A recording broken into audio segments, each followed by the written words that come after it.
When it comes to the 2024 NFL offseason, many Detroit Lions fans are expecting the Lions to make some big, bold moves. The question, though, is whether they will or not. We're going to talk about it in today's episode, folks, so stay tuned.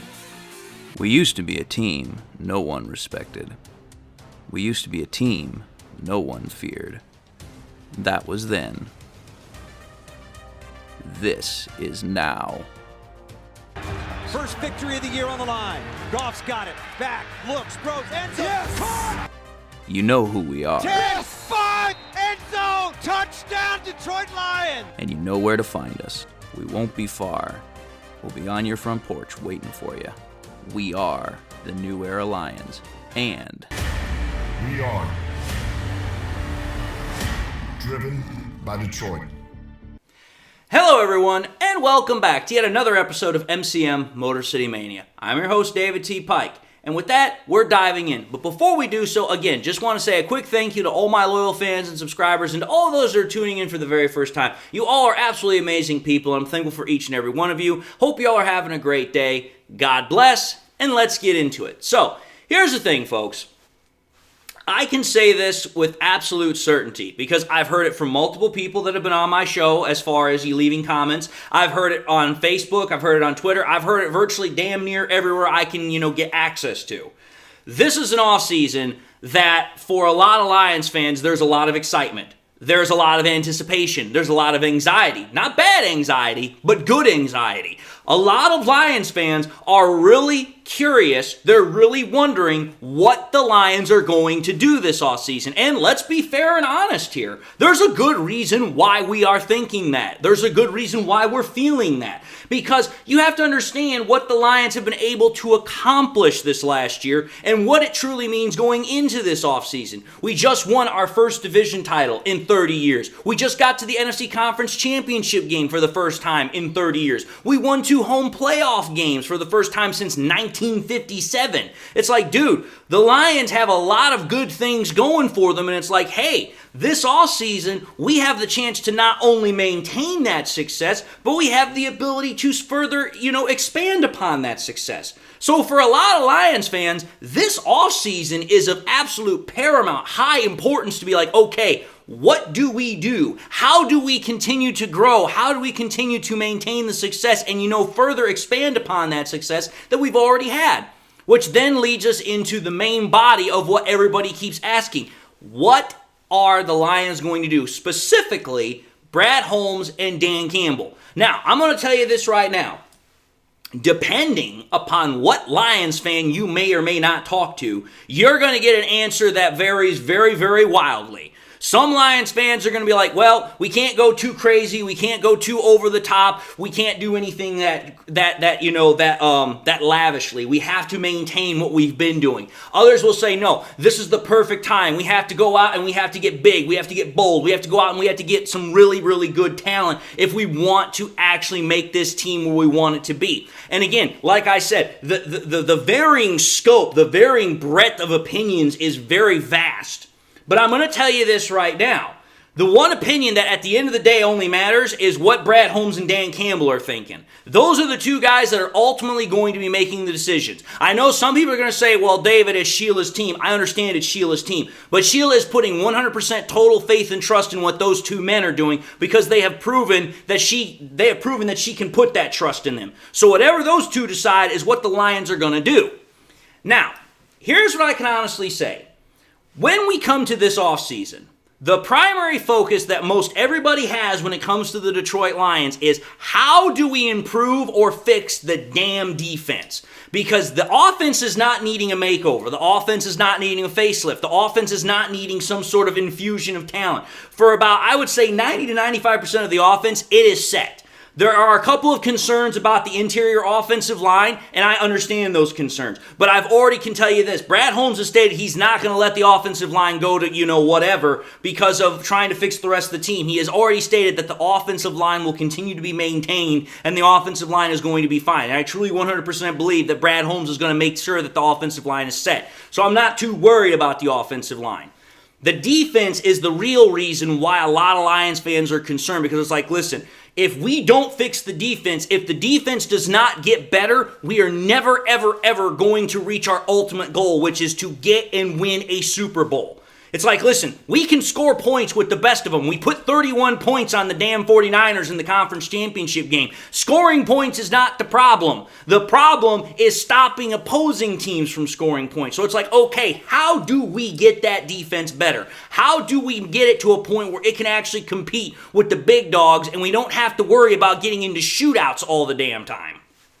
So, when you start talking to Lions fans, that's where, again, this agreement starts to fall apart because everybody agrees that, yes, the defense needs to get fixed, but how it gets fixed, that's where the problem starts to fall apart. Because it's like, okay, some people think that we have to go into free agency and we got to spend lavishly to get some really big free agents. They're like, oh, we got to go out and we got to sign this guy. We got to go out and sign this guy. We got to go out and get this guy. And it's like, okay, I understand the allure to that. I understand why that's very enticing because, hey, it's always good to be able to say, hey, we were able to go out and get this big-name free agent. They decided to come play for us. It makes us feel good as Lions fans. It makes us feel good about our team.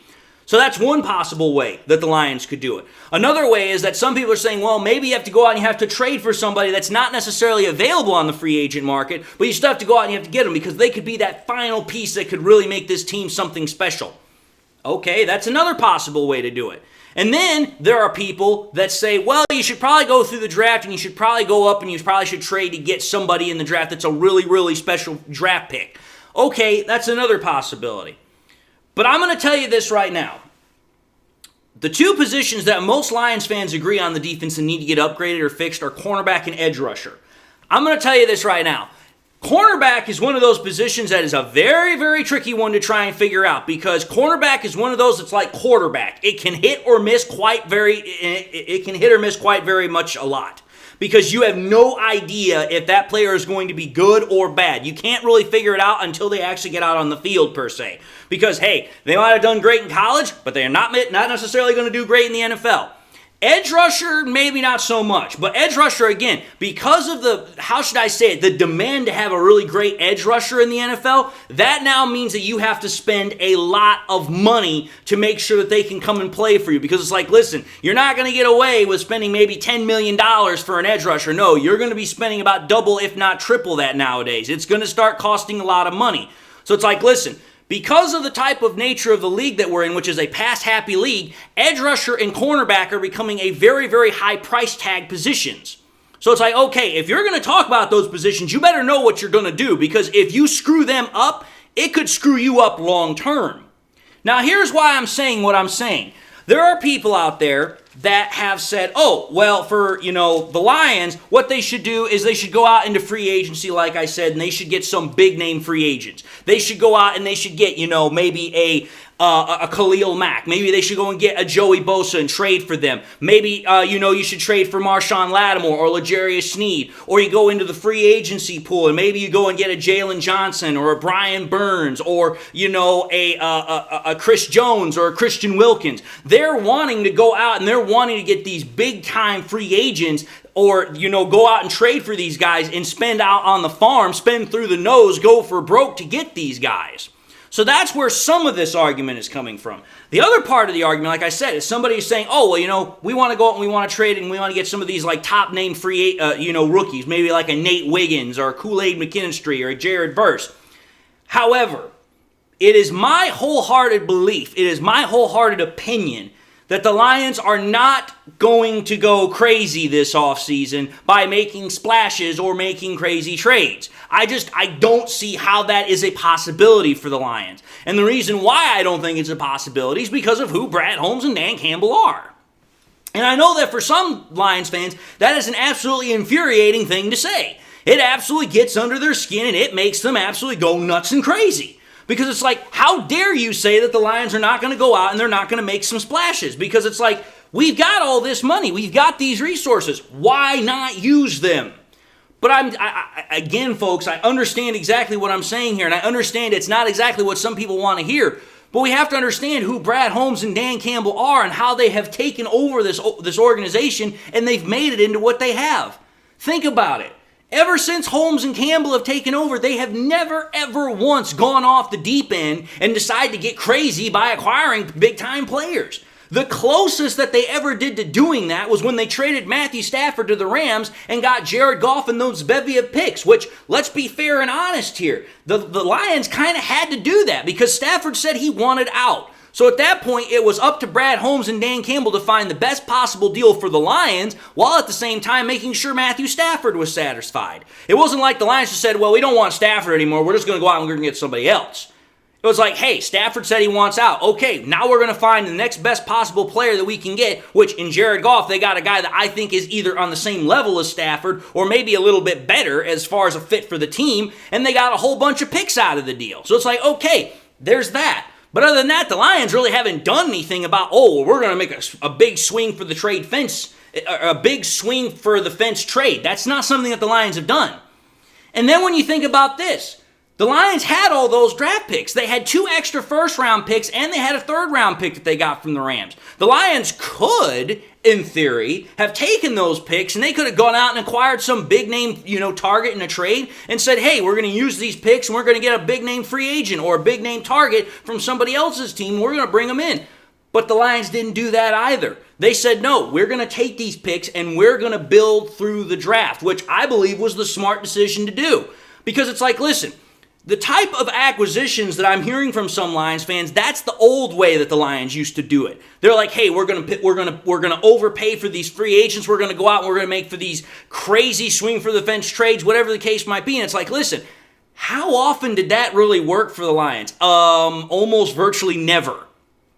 Then when you take a look at the free agency pool that everybody's talking about here, again, think about this. In the 3 years that Brad Holmes has been the NFL GM, he has almost never made any splash signings. Yeah, he might have got a big-name free agent once or twice, but he didn't spend overly lavishly for them. I mean, think about it. When we got C.J. Gardner-Johnson, we got him on a 1-year deal where we paid like maybe $5 or $6 million for him. When we got David Montgomery, we didn't spend that much for him.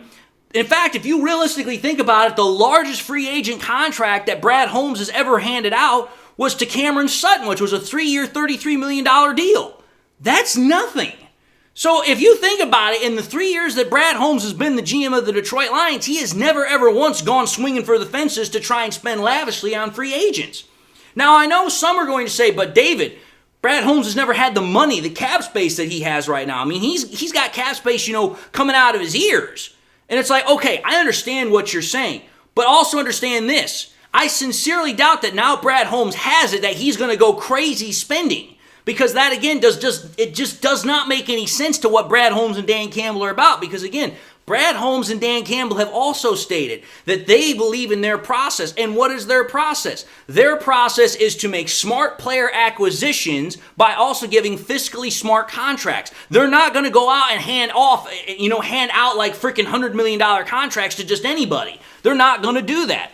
And furthermore, to take that point to the next level, the Lions are going to also stay in part with this whole idea that I'm presenting, because they have stated, listen, we are more interested in keeping our players. And I know, again, that statement right there also gets under some Lions fans' skins, because it's like, listen, if you want to take this team to the next level, you have to be willing to go outside of the organization and get new players.